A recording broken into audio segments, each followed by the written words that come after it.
This is the Kojima Productions Report with your host, Ryan Payton. And other host, co-host, Ken Imaizumi. Imaizumi. Can Yes. you do it in Japanese for me? Ken Imaizumi. Yeah, so... No, Imaizumi Kenichiro. Can you do my name in Japanese? Ryan Payton James. Yeah, actually Payton Ryan James. Yeah, I know, but the card says Payton Ryan James. Yeah, my ID card for Konami, it says my name is Payton Ryan James. Maybe James they is my middle name, by the way. You know, Japanese people don't get. I mean, they don't care. Not they don't care, but I think they don't get a. Which is your family name and first name. True. So.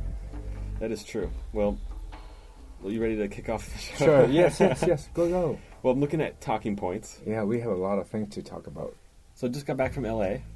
Welcome back. And I don't know, what is this, the fifth time this year? I don't know.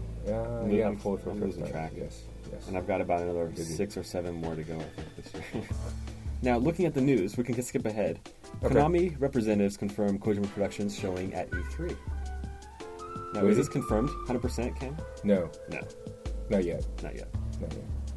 But, we're working on it, and hopefully we can make some sort of announcement soon. Mhm. But we're still trying to figure out what we're going to do, because this year's a little bit different. We got a lot of game shows, one every month pretty much, until November.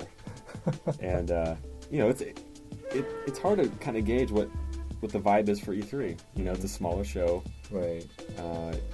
People are doing, like, you saw the layout for the Santa Monica. Like a 6 feet by 6 feet.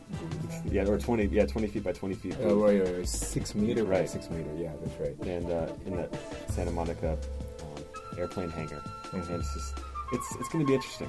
People be running around like different hotel rooms and different parties and things. It's gonna be wild. But I'll be in town regardless because of the voiceover recording. Right, that's right.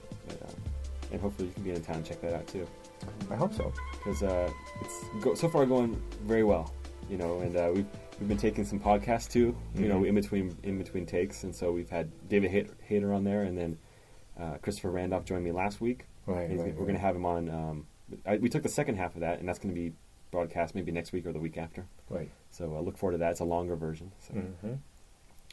But yeah, LA just got back on Sunday night with a few more omiyage, a few more presents than I thought I would have when I came back. In particular, about 50 of them all over my body. About spider bites maybe, or I don't know. That's how do you call it?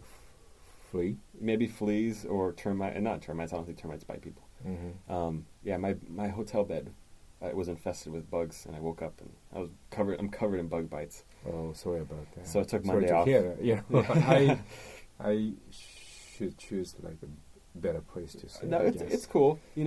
I've actually been getting along better with the drug dealers that live on the third floor of that the hotel. So, the first few nights were rough, but we kind of made amends and everything's good. Okay. But maybe next time I'll stay in a better place. Yeah, you should. But what about you? What's going on, Ken? Nothing. You haven't been on the show lately. Well, I've been pretty busy. Yeah, always busy. Always busy, but I wish I could talk about a lot of stuff, but I can't talk about. Yeah, that's right now. That's the tragedy of it. But because pretty soon. Yeah, we have so many things to talk about. The cool thing is, like, the game show season is just about to begin with E3. Mm-hmm. Or with the GC show in Germany, and then we have TGS in September, and then the E4 for all in October, and I mean that's going to really kick off things. So we can talk about stuff that we're showing, and it's going to be more interesting. We have to censor ourselves every time that we get on this podcast. So just appreciate everybody's patience, and because yeah, go ahead. Do you know what's a hot topic in a Japanese game company? Right now. Let's see here. Wife training sims or cooking sims. No. Yoga games. Yoga game. Yeah, maybe. Konami's got a yoga game coming out. Yeah. Producer Hitomin. Yeah. Yeah. Or director yeah. Hitomin. A few weeks ago, the Famitsu, one of the number one game magazine in Japan, they showed a new announcement of the UBI title.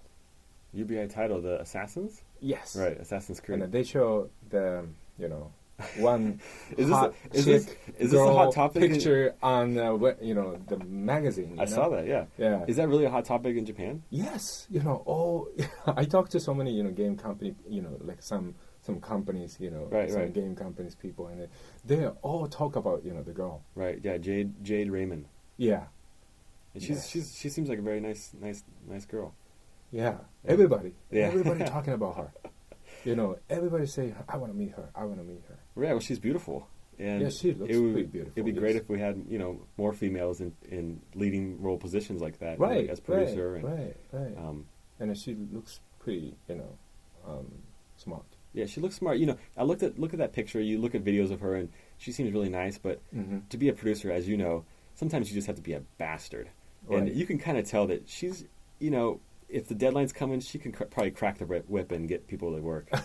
I could see that. Assassin's Creed. I'm going to assassinate you if you don't get this thing on time.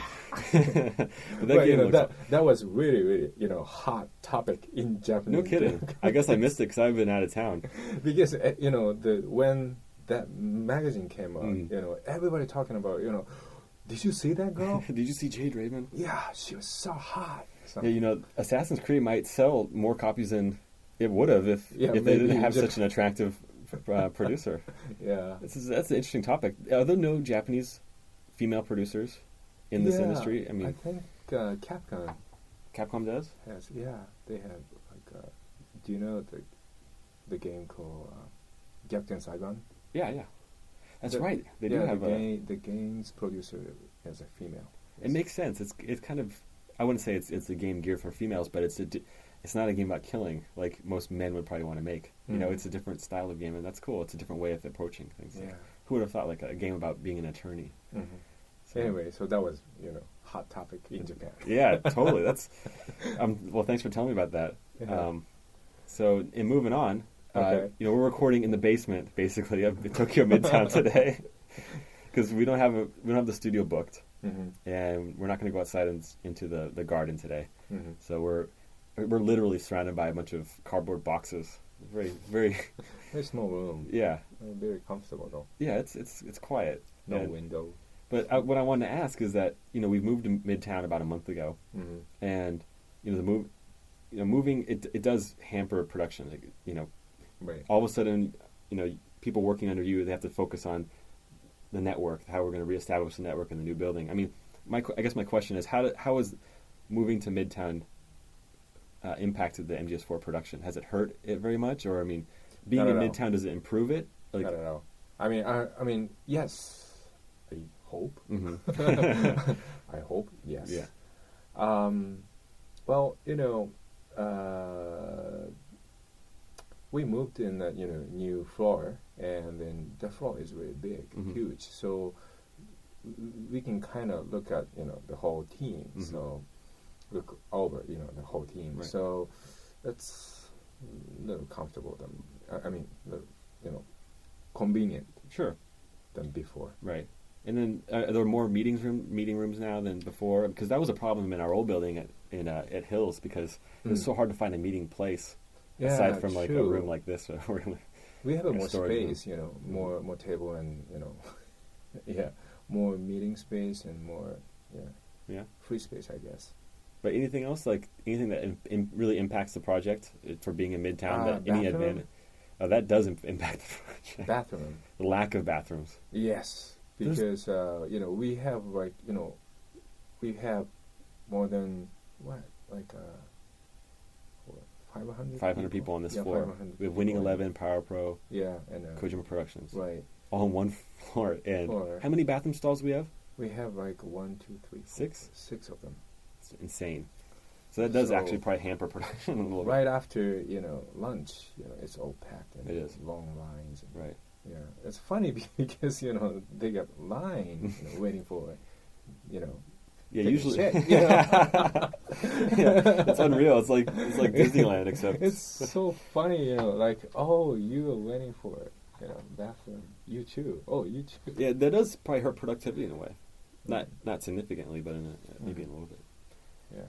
Well, It's now getting better because we shift the time. Like a Power Pro production, go to lunch like a 15 minutes before, someone, me or something. Right. I mean, the only thing I could see that impacted our move is the reshuffling of the seat assignment and things like that. Like, I mean, that helps. Producers are in the right spot where it was kind of confusing before. But other than that, like the new building, I mean, it's nice, but I don't think it's really impacted production. Mm-hmm. I think you'd probably agree. Sure. Yeah. Okay. So moving on to more news. Konami celebrates Metal Gear. Re-releases commemorative 20th anniversary. Yes, 20th anniversary. And that news came out of IGN. Well, originally came out of Famitsu. Mm-hmm. And that is that we're selling a box set in Japan. Mm-hmm. And this is a hell of a deal. Yes, it's everything in it. For 6,800 yen, which is about $60 US. Mm-hmm. It's got Metal Gear Solid 1, or Metal Gear 1, Metal Gear 2, the MSX titles that you can play on your PlayStation 2 that were originally in the Subsistence Pack. The original Metal Gear Solid 2, plus the document of Metal Gear Solid 2. Right.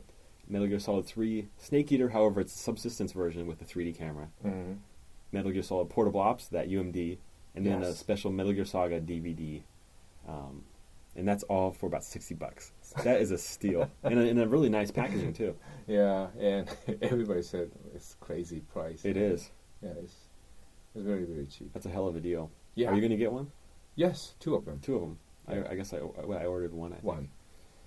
Damn, I should have ordered more and sold them on eBay or something. But this is a very, very good deal. So, a lot of people, a lot of Japanese, fans are, talk about it. Yeah, totally. And a lot of foreign fans, folks all over the world, they want to know if this is coming out in Europe or in the United States. Yeah. Yeah, is it? Why not? Why not? Why not? That's the way I'm thinking about it. Call KDE US and KDE Exactly. Europe. Call them on the phone and say, "Hey, Ken said why not?" So, no, but that's the same thing that we thought when we set forth with this plan to do it in Japan. Like, why not do it in Europe and America? And we're working on it. We can't announce it. We can't confirm it because we're not sure if it's gonna work or not. There's a different style of doing business in the United States and Europe about production costs. If we can produce PlayStation 1 discs again, like, I don't know how many years it's been since a PlayStation 1 disc has been manufactured. I don't know. 5-6 years. Like, you have to wipe the dust off those machines. Mm-hmm. So I mean, it is a complicated process, but we're trying to piece something together. So, folks, just hang in there, and hopefully we can make it happen. Well, Ken. Yes. What's next on the list of things to do? The mailbox. The mailbox.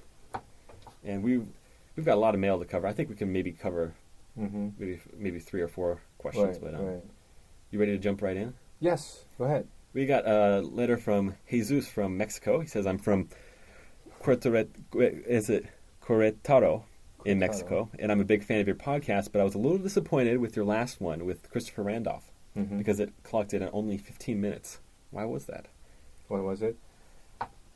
Is 15 minutes, is that average for a HIDECHAN? Yes, 15 to 20 minutes, I guess. Well, normally we go over about 20 minutes on this show, which is good. Yeah, like some show is like 30 minutes, like a 29 or something. And we try to keep them long, but you're right. The Christopher Randolph one, the Audicon one, was pretty short, and that's because we literally took it in between takes of recording. And so, I mean, for all fans of the podcast, like, no offense, don't take offense to this, but the recording for Metal Gear Solid 4 is a little bit of a priority over the podcast. So when Chris Zimmerman comes in the studio and says, "We got to get back to work," we got to get back to work. Oh. And so we covered as many topics as we could in 15 minutes. But the good news is, we recorded another show, and that clocks in at over 20 minutes. So we'll be broadcasting that pretty soon. Great. So I think Jesus will be pretty happy. Mm-hmm. I hope so. And not too far from Mexico, it's Jai from Tempe, Arizona. And this is a good question, and I want to have you answer this one. Okay. When Metal Gear Solid 4 launches, how many copies will be available at launch? Well, don't answer that, because we don't know yet. He says, "I will definitely reserve myself a copy, but I know that there will be people who don't. Do the number of reserves have an impact on the number of units launched for Metal Gear Solid 4? We will ship as many as possible. Right. And that does depend on the number of reserves. Right. So definitely reserve the game, because it will impact how many units we'll ship out. Right. So if and there's been some kind of controversy. I don't know if you've been to like a EB Games or a GameStop or there's been a controversy in the United States lately because they really push really hard for you to, hey, have you put your pre-order down for Halo 3 or GTA or Assassin's Creed, and people get kind of annoyed by that sometimes. But sure, like, you know, they're in there to make money, but it really is for the publisher. It's really hard to gauge how many units you're supposed to make, and we do base that on reserve. So that's why those companies, why those shops push for it, and that's why we're pushing for it, because we want to know how many units we should make. We don't want to make a mistake and order too many or too little. So. That's right. So we will make as much as possible, as many as possible, but you know, based on based on demand, really. Yeah. Next up, Persa from Sweden. Sweden. And this is a good question. I was playing Castlevania Symphony of the Night the other day. Great game. And he says, yeah, which is amazing. And when I beat the game and I watched the ending credits, I saw Ken's name.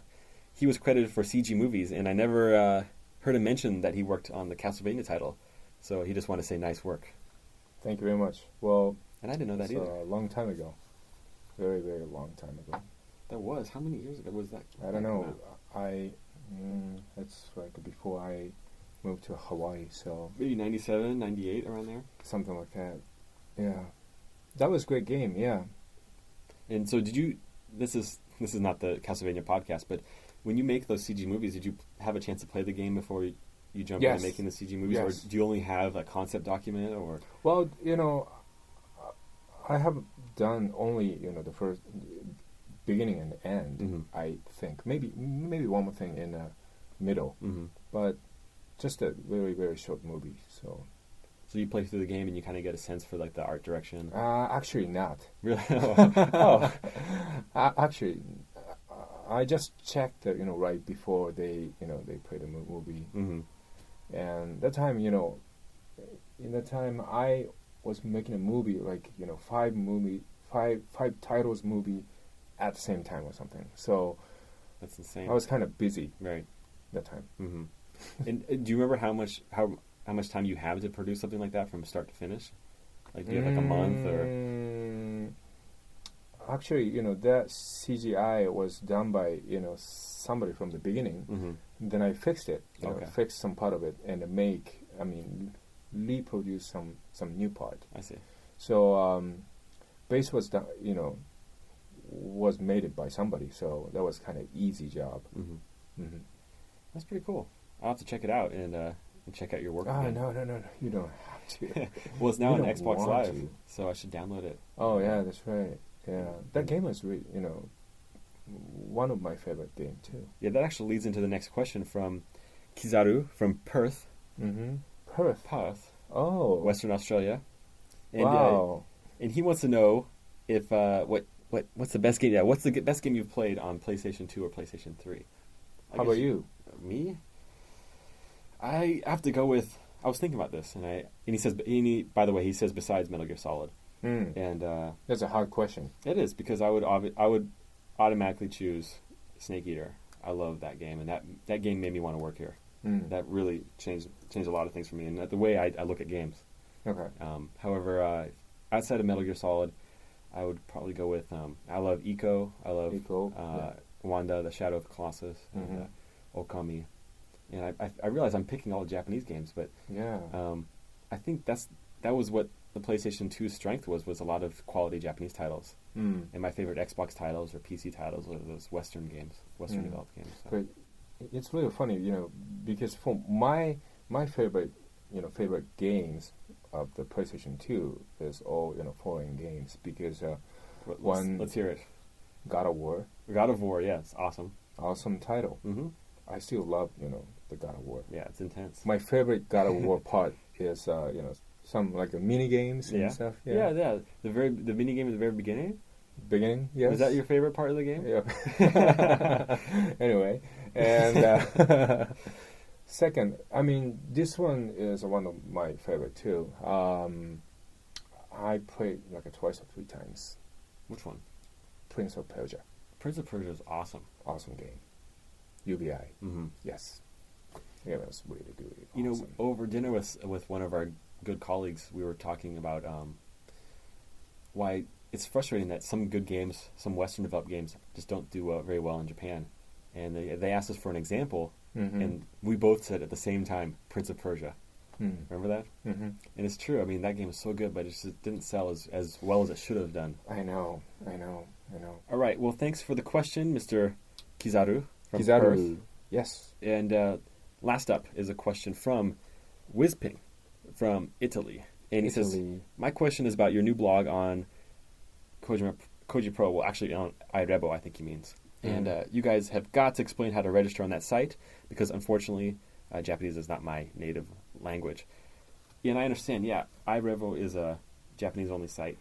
Now, if you're listening to this, if you're subscribed to this radio program through iTunes as a podcast, you might not see that we have a link on my blog site that explains like step-by-step how to register in Japanese. Like this is in this box you put in your name, in this box you put in your password, in this box you put your country.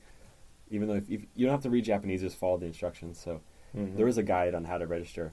And if you register, then you can comment on my blog site about the radio program, and it's pretty cool. But it is a pain in the ass, and I'm sorry. That's true. Well, yeah, it's a pain in the ass. Yeah, I don't know what else to say. I don't know. Well, they should have like 5 languages, Yeah, totally. At least, 5 languages. At the very least, English, because you could, even for people in Italy, for example, I think you could kind of tell based on the English. Okay, this is where I'm supposed to put my name, and this is where I'm supposed to put my birthday. Do you speak like a third language? Not really. I mean, Spanish, I studied Chinese, Mandarin Chinese, for a year in university. Oh, really? So when I went to Taiwan in December, I started picking up again. It was quite fun. Cool. What about you? I had a lot of roommates, and one guy is from Pisa, Italian guy. He taught me so many bad words. Yeah, I figured. Yeah. When it has to do with your college days, I knew that it was going to be something bad or naughty coming out. Yeah, one day, one of my best friends, he is from South Korea, and he is he was such a nice guy. He cooked some food for me, always. He is one of my best friends, and I met like one beautiful girl, and she's from South Korea too. Then I wanted to talk to her, so I talked to my roommate, and how to say you're beautiful in your language, and he told me blah blah blah, and then one day I found the girl, and I said hi, and I said that line, right, and she was so pissed, and she punched me. This is while you're a college student, right? Yeah. She smacked you. She smacked me. Why, man? Pretty bad. Did you guys give her like a weird look? Because then right after that, then I talked to my roommate. Yeah. And I said, you know what? She punched me. She smacked me. Right. And what that mean? What does the line mean? Yeah. And he said, oh, did you say that? that means suck my. Oh wow! and this is your friend. Yeah, my friend. And then you ended your friendship on that day, right? Well, no. We were friends, You're not pissed off about? You weren't I pissed was off a little at the time? pissed off, but that's okay. That was like a funny story. Anyway. Well, I think we better close up because you have a guest coming in a few minutes, right? Right. And let's see, we're clocking in. This is going to be about a 25, 27-minute show. Great. So I think that's going to satisfy one of our listeners, Mr. Jesus from Mexico. So thanks for tuning in, guys. Next week we'll have another exciting show, and then we have HIDECHAN coming up. I'm not sure when we're going to broadcast that, because to be quite honest, I kind of plan those out for when I'm going to be out of town and upload those. So when I'm going to be in LA next, I think I'll upload that. Okay. Well, so see you soon. Yeah, and when I get back, let's tape another show, Ken. This is fun. So, ciao. Ciao. Mi piacciono le ragazze italiane. Nice.